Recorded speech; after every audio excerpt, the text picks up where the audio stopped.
누가복음 7장 44절에서 50절까지 말씀입니다. 제가 하나님 말씀을 봉독해 드리겠습니다. 하나님 말씀을 경청하시기 바랍니다. 여자를 돌아보시며 시몬에게 이르시되 이 여자를 보느냐?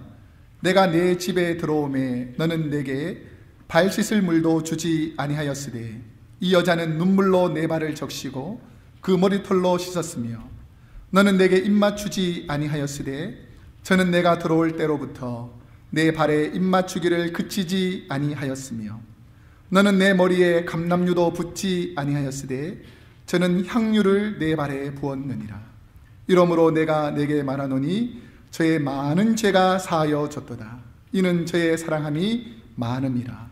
사함을 받은 일이 적은 자는 적게 사랑하느니라. 이에 여자에게 이르시되 내 죄사함을 얻었느니라 하시니 함께 앉은 자들이 속으로 말하되 이가 누구이기에 죄도 사하는가 하더라. 예수께서 여자에게 이르시되 내 믿음이 너를 구원하였으니 평안히 가라 하시니라. 아멘. 오늘은 누가복음 7장 44절에서 50절 말씀을 중심으로 주님 오실 때 나는 이라는 제목으로 하나님 말씀을 선포하겠습니다. 여러분은 크리스마스 하면 어떤 기분이 드십니까? 생각해 본 적이 없습니까? 저는 크리스마스 하면 기쁘고 즐겁고 캐롤이 이렇게 들려올 때 새로운 기쁨과 감사를 회복하는 시간인 것 같습니다. 특별히 자녀들은 성탄절 트리 밑에서 선물을 기다리기도 하고 혹시나 굴뚝이 좁아서 산타 할아버지가 못 내리면 어떡할까 염려하는 아이들도 있지만 그럼에도 불구하고 우리에게 소망은 주님께서 우리를 구원하러 오셨다는 그 성탄의 계절을 기쁨과 감사함으로 맞이하기를 원합니다.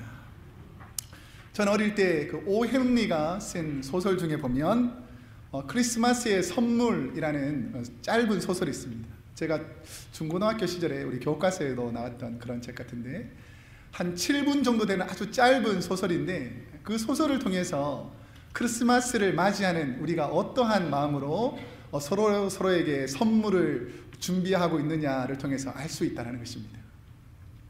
혹시 아내는 남편은 아내에게 크리스마스 선물을 준비하고 있습니까?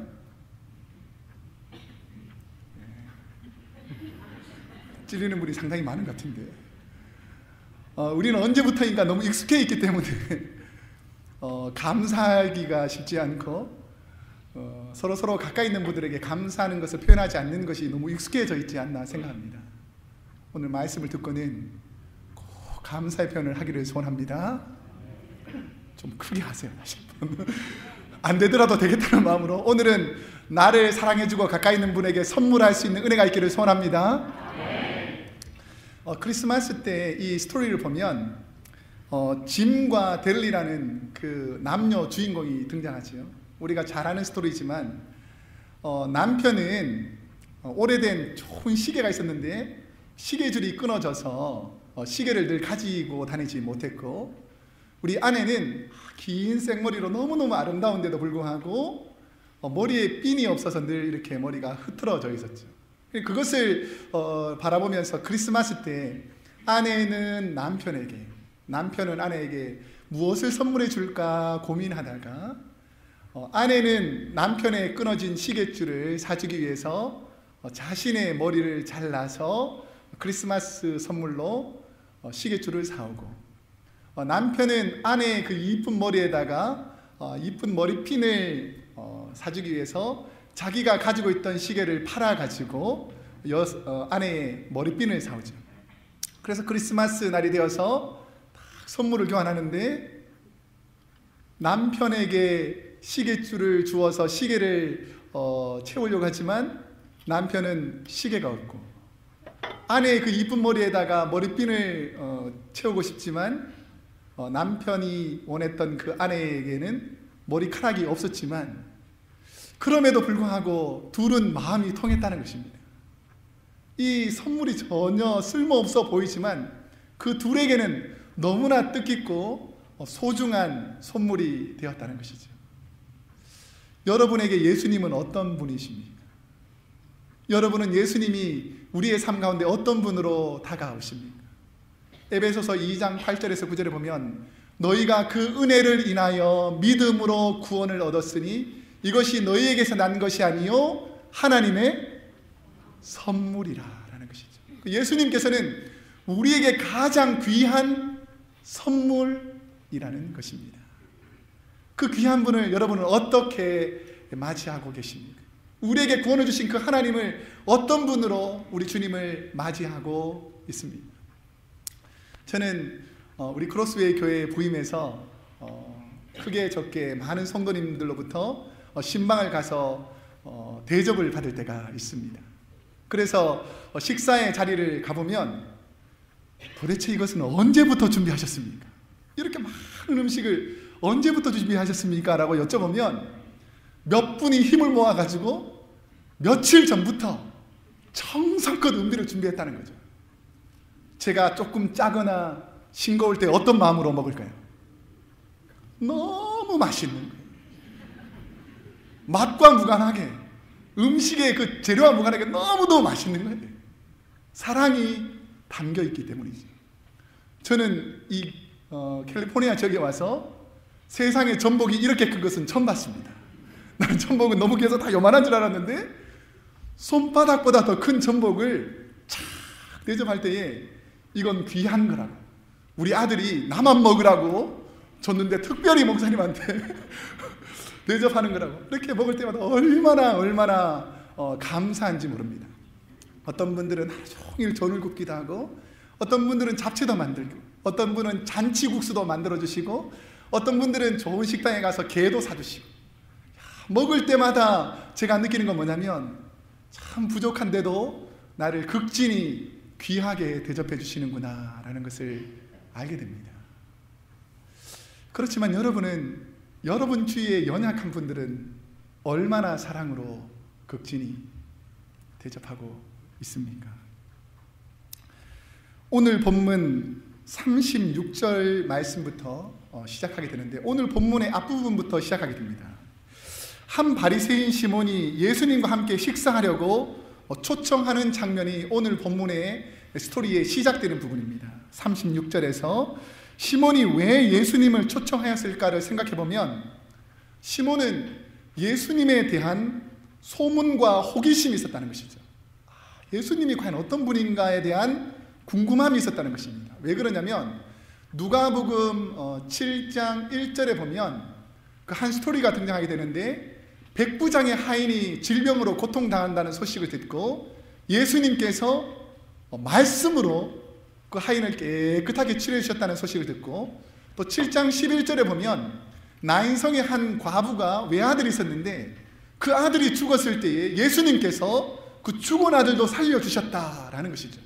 그리고 7장 17절에 가보면 이러한 소문들이 유대와 온 지역에 널리 두루두루 퍼졌다라고 성경이 기록하고 있습니다. 그렇다 보니까 이 바리새인 시몬 입장에서 보면 도대체 예수님은 어떤 분이신가, 호기심이 있었기 때문에 예수님을 초청했다는 것입니다. 오늘 본문에는 예수님이 바리새인 시몬에 갔을 때에 아주 두 사람이 구별되게 예수님을 영접하는 것을 볼 수 있어요. 바리새인 시몬은 주인으로서 예수님을 초청했음에도 불구하고 전혀 예수님을 기쁨으로 맞이하지 않습니다. 좀 심하게 말하면 예수님을 무시하는 듯하게 예수님을 초청해놓고 예수님에게 별로 관심이 없습니다.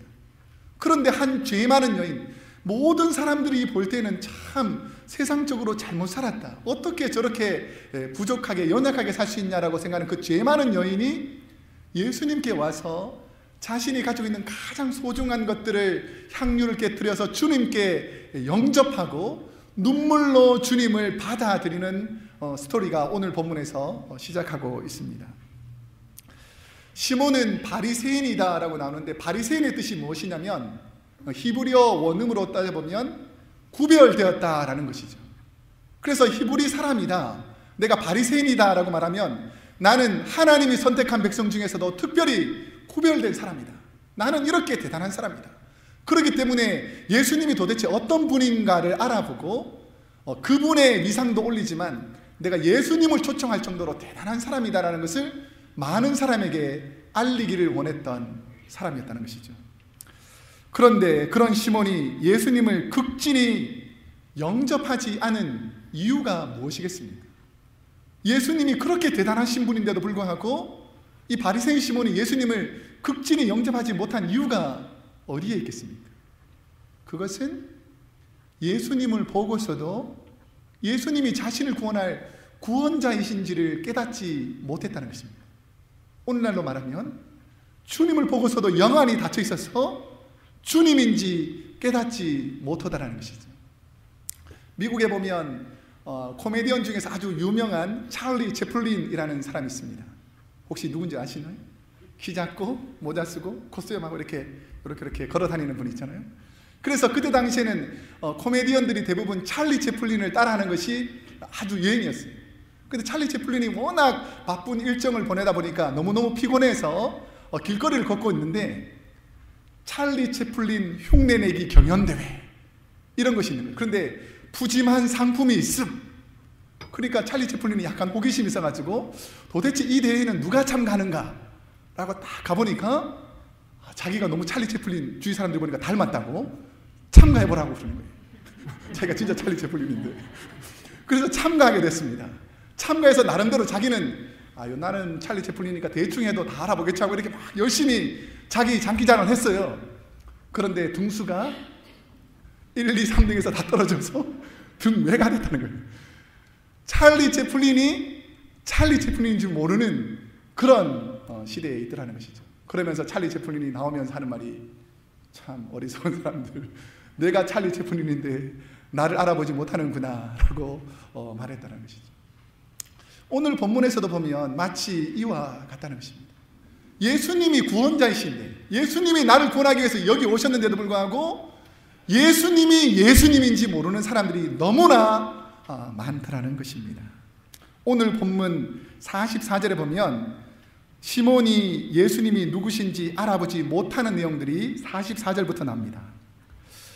내가 내 집에 들어올 때 너는 내게 발 씻을 물도 주지 아니하였다 라고 말하고 45절에 보면 너는 내게 입맞추지도 아니하였다 라고 말하고 46절에서는 너는 내게 감람류도 붓지 아니하였으되 라고 말하고 있습니다. 당시 풍습에는 귀한 손님이 집에 오게 되면 그 집의 가장 말단 하인이 그 손님의 발을 깨끗하게 씻겨주었습니다. 그리고 손님이 이제 식탁의 자리로 오게 되면 최고급 장미 기름을 머리에 다 이렇게 떨어뜨려줘서 집안의 향기가 좋게 나게 했습니다.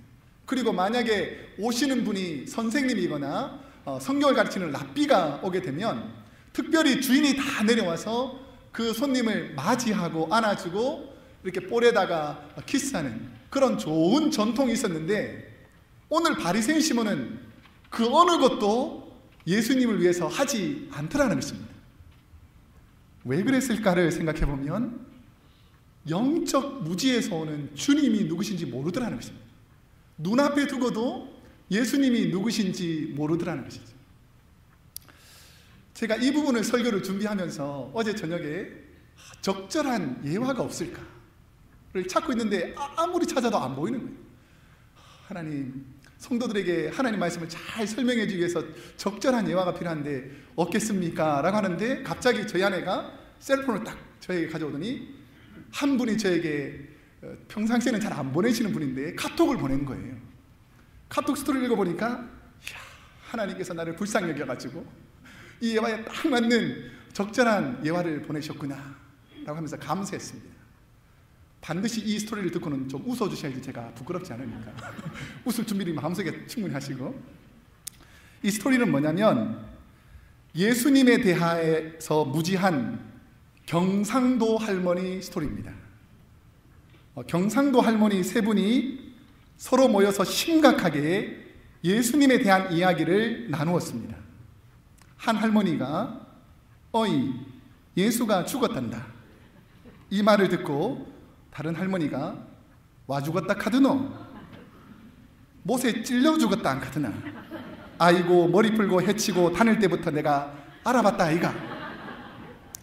그때 아무 말하지 않고 계시던 세 번째 할머니가 물어봤습니다.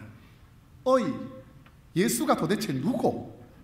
옆에 있던 할머니가 몰라. 우리 며느리가 아버지 하는 것 보니까 사돈 어른인가 보지. 그래, 문상은 갔드나? 아니, 안 갔다. 왜 안 갔드노? 심각한 표정으로 갈라 그랬는데 사흘 만에 다시 살아났다 하더라. 참 감동적이죠. 우리가 예수님에 대한 스토리를 알고는 있지만 영적 무지가 있다 보니까 스토리는 잘 연결되는데 전혀 예수님과 무관한 그런 이야기가 전개되는 것이죠. 오늘 바리새인 시몬 역시 자신의 집에 예수님을 초대해 놓고도 예수님이 누구신지 모르는 그런 연약한 사람이더라는 것입니다. 시몬이 예수님을 귀하게 영접하지 않았던 이유가 무엇일까를 생각해 보니까 사람이 첫인상이 중요하잖아요. 예수님이 주로 따뜻한 집에서 지낸 것이 아니라 주로 바깥에서 지내고 햇빛을 많이 보면서 지내다 보니까 아마 33살에 검게 그을린 얼굴에 목욕도 제대로 못하고 누더기 같은 옷을 입고 이렇게 저리 다니는데 12명의 사람들이 함께 다니는데 다 냄새가 고약하고 짖지도 않고 그런 어부 출신의 제자들이다라고 생각하니까 바리새인 시몬의 마음 입장에서는 이 사람에게는 내가 별로 받을 것이 없겠구나, 내가 초청을 잘못했겠구나라는 그런 우리가 상상을 할 수가 있다는 것입니다. 오늘 저와 여러분은 예수님을 어떠한 모습으로 기대하고 있습니까? 여러분은 여러분 가정에 초청된 예수님이 어떤 모습으로 오실 것이라고 상상하고 있습니다. 나와 대화가 될 것 같은 사람, 나와 지적 수준이 맞는 사람, 나와 말이 통하는 사람들과만 혹시 이야기하고 있지는 않습니다. 혹시 연약한 모습으로 소외되고 힘들어하고 고통당하는 분들은 애써 외면하면서 이분과는 내가 가까이 할 수 없다라고 혹시 속으로 생각하고 있지는 않습니까? 예수님께서는 당시 소외되었던 고아와 과부들, 그런 연약한 분들, 경제적인 어려움으로 하루하루 한숨 쉬고 살아가는 우리의 이웃들, 심각한 질병 때문에 날마다 눈물 흘리며 밤을 지새우는 그분들의 모습으로 우리에게 다가오신다는 것이죠. 그러시면서 이 소자에게 냉수 한 그릇이라도 대접한 것이 바로 내게 한 것이다 라고 말씀하고 있습니다. 여러분, 주님을 진심으로 맞이할 수 있는 준비가 되어 있기를 소원합니다. 연약한 죄인의 모습으로 주님을 맞이했지만 예수님의 발에 향유를 붓고 회개의 눈물을 흘리며 주님을 영접한 여인에게 예수님은 최고의 은혜의 선물을 주십니다. 오늘 본문 48절 말씀을 한번 보면 이렇게 말합니다. 내 죄사함을 받았느니라. 본문의 여인의 이름이 나타나지 않는 것을 보면 성경에서 말하는 여인이 일반적으로 죄인이다 라고 말했을 때는 간음한 여인들을 죄인으로 그냥 통상적으로 불렀습니다. 그러니까 그 시대의 풍속에 따라서 이 여인은 간음한 여인이기 때문에 도저히 바리새인이라는 그 거룩한 집에 초청될 수가 없는 연약한 사람이었습니다. 그런데 예수님은 이 죄인이 하나님 앞에서 회복되고 치유되는 것을 보면서 바리새인 시몬이 보는 앞에서 이 연약한 여인을 일으켜서 갑자기 칭찬하기 시작합니다. 우리가 읽었던 본문 바로 앞부분인데요, 38절로 한번 되돌아가 보겠습니다. 38절. 예수의 뒤로 그 발 곁에 서서 울며 눈물로 그 발을 적시고 자기 머리털로 씻고 그 발에 입 맞추고 향유를 부으니 라고 표현하고 있습니다. 여성들이 머리털로 발을 씻기는 모습은 가장 정결하게 다뤄야 되고 가장 소중하게 다루는 이 머리털을 한 연약한 남자의 발을 씻기는데 도구로 사용하고 있다는 것입니다.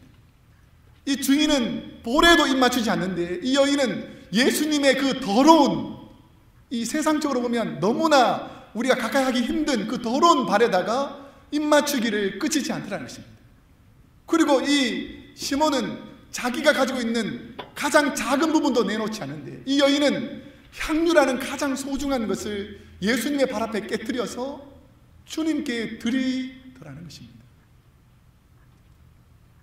왜 그렇게 이 여인이 주의를 의식하지 않고 자신의 최고의 것을 예수님께 드릴 수 있었겠습니까?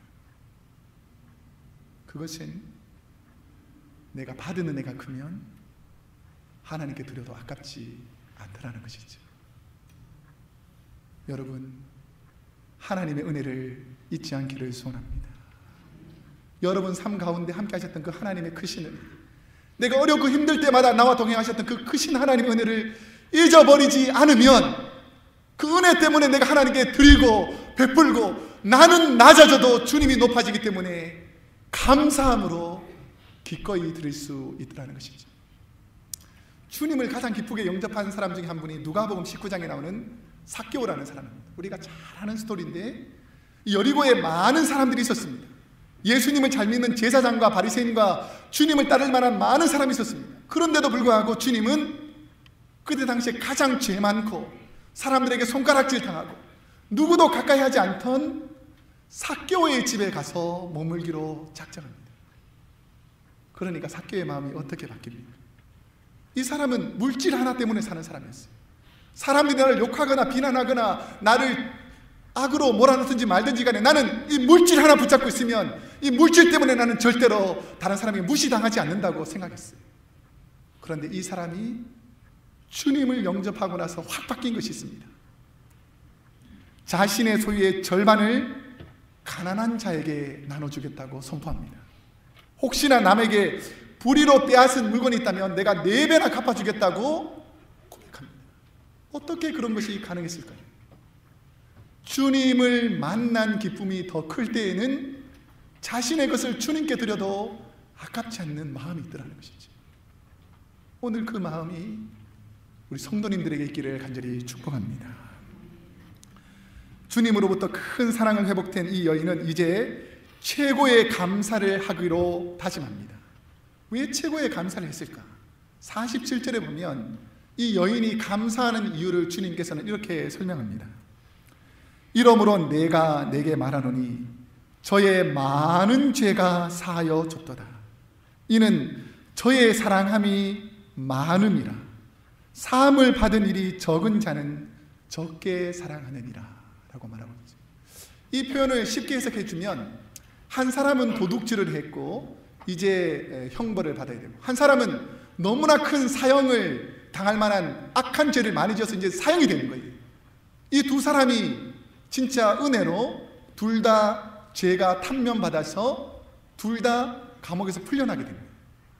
감옥에서 몇 개월 살다가 나올 사람이 감사했겠느냐, 아니면 사형으로 죽을 수밖에 없는 사람이 감사했겠느냐라고 질문할 때 당연히 사형으로 죽을 만한 사람이 감사하는 정도가 더 깊지 않겠느냐라고 주님이 설명을 해 주시는 것입니다. 이 여인이 왜 이렇게 주님께 감사할 수 있었을까? 그것은 자신의 본질적인 문제였던, 누구나 나를 바라볼 때 너는 이런 사람이다라고 정죄하던 그 죄인에서 우리 주님이 바꾸어 주셨다는 것이죠.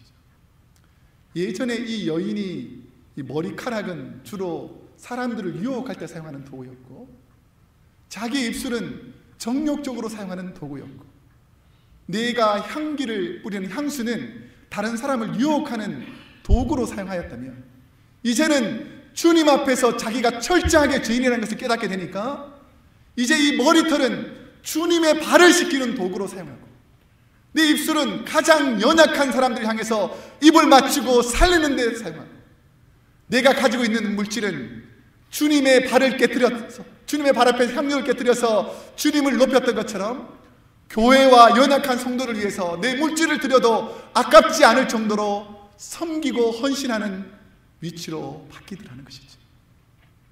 그렇게 되니까 우리 주님께서 이제 너희는 더 이상 죄인이 아니다, 내가 너를 회복하여서 하나님의 자녀가 되었다라고 구원의 선물을 허락해 주시더라는 것이죠. 여러분, 구원받았다면 구원받은 자답게 살기를 축복합니다. 여전히 과거의 습관대로, 이기적인 내 욕심대로 살아서는 안 된다는 것입니다. 저는 오늘 본문을 준비하면서 만약 주님이 이 성탄의 계절에, 이 성탄절에 우리 주님이 우리 집에 오신다면 내가 어떻게 주님을 영접할까를 한번 생각해 봤습니다. 자, 여러분도 한번 생각해 보세요. 이번 성탄절은 예수님께서 여러분의 집을 방문하는 거예요. 여러분 어떻게 준비하고 계시겠습니까? 여러분의 말을 듣지 않는 잘못한 자녀를 위해서 여러분은 무엇을 준비하고 있습니까? 엄한 꾸지람입니까? 아니면 잘못을 용서해주고 넌 잘할 수 있어 라고 격려의 말을 준비하고 있습니까? 우리 여성도 여러분 잘 들으시기 바랍니다. 결혼 초에는 그렇게 상냥하던 남편이 갑자기 무뚝뚝하고 비협조적이고 심통을 부리고 화를 잘 내는 남편이 퇴근하고 집으로 돌아올 때 여러분은 어떻게 맞이하고 있습니까?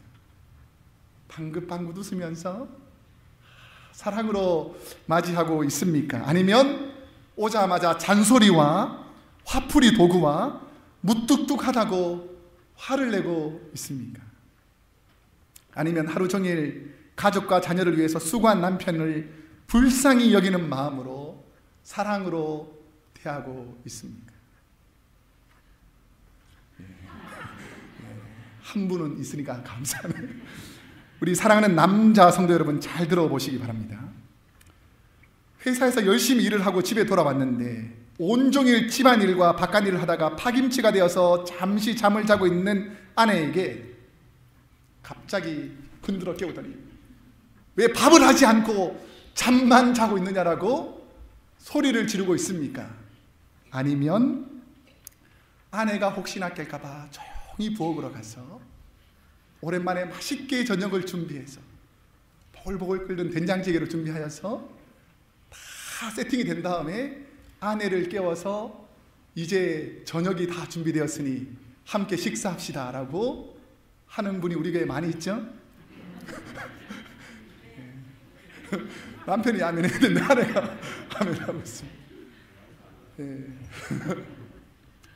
우리가 생각해 보면 주님이 어떤 분이실까라고 생각했을 때 우리 주위의 그 연약한 분들을 주님의 마음으로 사랑하는 것이 바로 주님을 대한다는 거예요. 우리는 가까이 있는 사람들에게 너무 함부로 하고 가까이 있는 사람들에게 너무나 무관심하는 경우가 많다는 것이죠. 사랑은 가까이 있는 사람들부터 시작되어야 합니다. 오늘 우리 교회가 그런 사랑의 사람들이 많아지기를 축복합니다. 우리 옆 사람에게 이렇게 한번 고백할까요? 사랑하며 삽시다. 한번 할까요? 시작. 사랑하며 삽시다.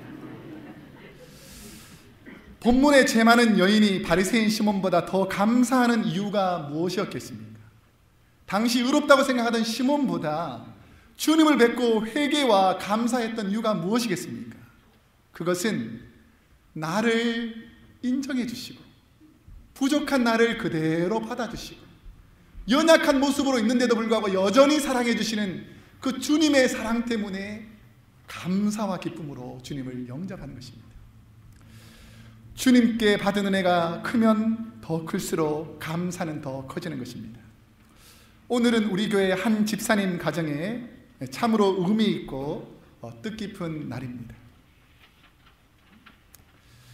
사랑하는 아들이 뇌에 종양이 생겨서 아주 위험한 수술을 해야 하는데 그 수술을 받고 회복된 지 1년이 된 날입니다.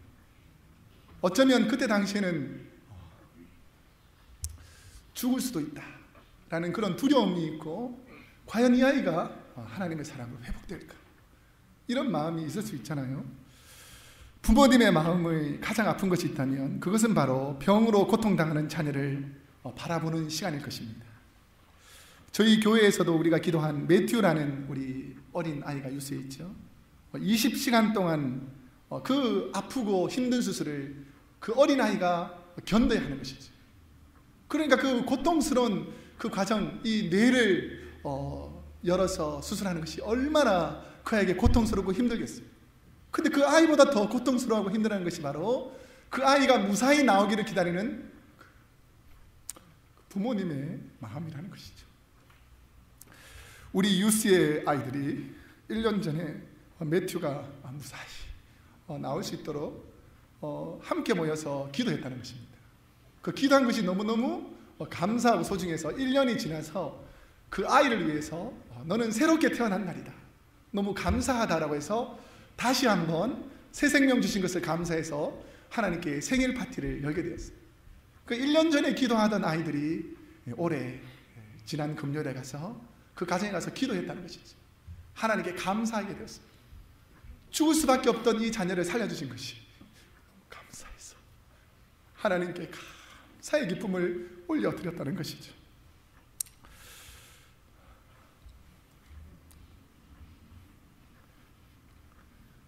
이렇게 귀한 분들, 우리 성도님들이 연약한 분들을 위해서 기도하는 것에 너무 감사해서 그 초장 식구들하고 우리 가정들이 토요일부터 열심히 음식을 준비하시더라고요. 어떤 마음일까?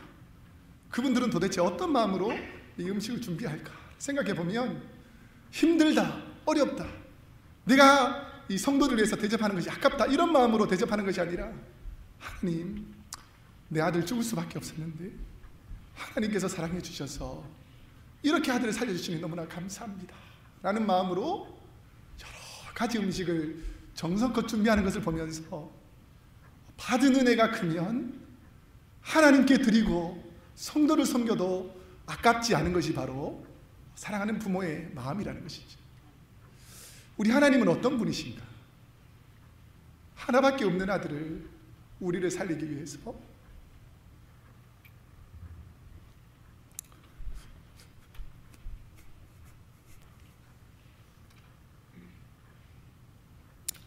십자가에 못 박아 갈기갈기 찢으며 사람들이 조롱하는데도 우리 같은 죄인을 살리고자 끝까지 참으신 분이 바로 우리 주님이시라는 것입니다.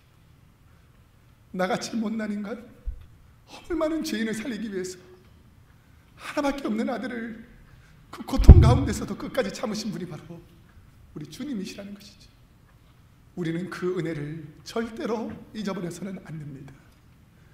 이 성탄의 계절이 올 때에 주님이 이 땅에 왜 오셨는지를 기억한다면 주님을 맞이하는 이 시기에 감사와 기쁨으로 그 은혜를 기억하며 주님을 영접하는 자리에 있기를 간절히 축복합니다. 이제 말씀을 맺겠습니다. 우리는 지금 예수님을 맞이하려는 그 주님을 기다리는 대강절 주 번째 주일을 맞이하고 있습니다.